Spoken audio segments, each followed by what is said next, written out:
It's eggnog season, but if you're a pre-diabetic or type 2 diabetic like me, you've probably given up on eggnog during the holidays because it has so many carbs, it will definitely spike your blood sugar. Well, I was at the market the other day and I couldn't believe all the different types of eggnog they have.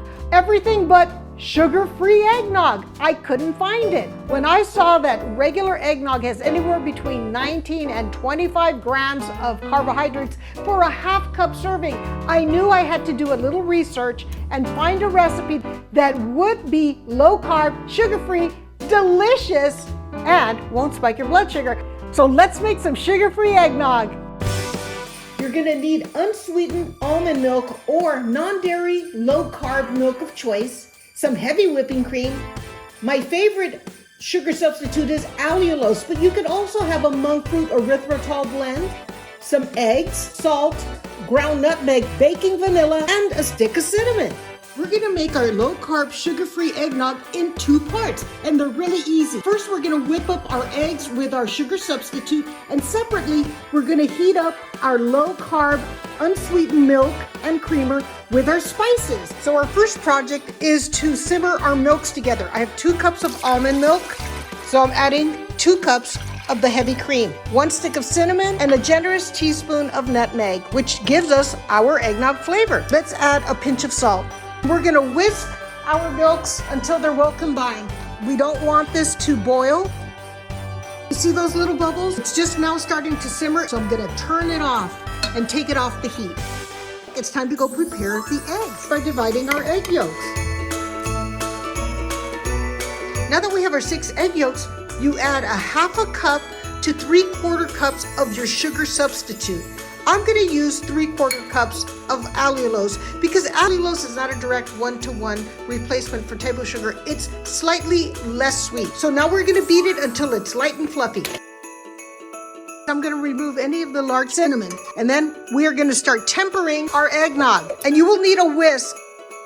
So the key is putting very little bit of the warm milk as you stir. Trying to warm up the eggs very slowly so that we don't cook them. Make sure to keep stirring. You'll know you're cooking your eggs when you start to see lumps. We don't want to see that. Now the last part of the project is pouring the eggnog mixture back into the pot. Heat this up until the mixture is about 160 degrees. So I'm going to put this on a low heat and I'm going to keep stirring and stirring. That's the most important thing to do. Now that I'm at the desired temperature, I'm going to turn off the heat.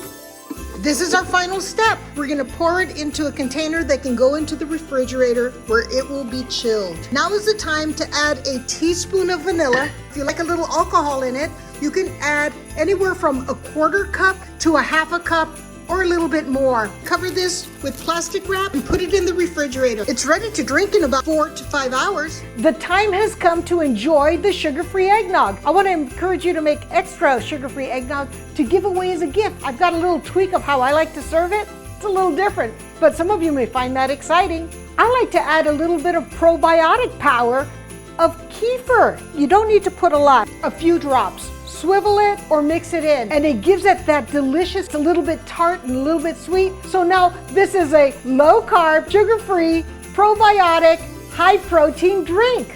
So even though it's sugar-free, it's not low-calorie. So a half a cup is probably the threshold for anyone. If it comes out a little too thick for your taste, just add a couple teaspoons of the almond milk and mix it in, and that will help give you the texture that you want. Start making your sugar-free eggnog that you and your loved ones can enjoy this holiday season.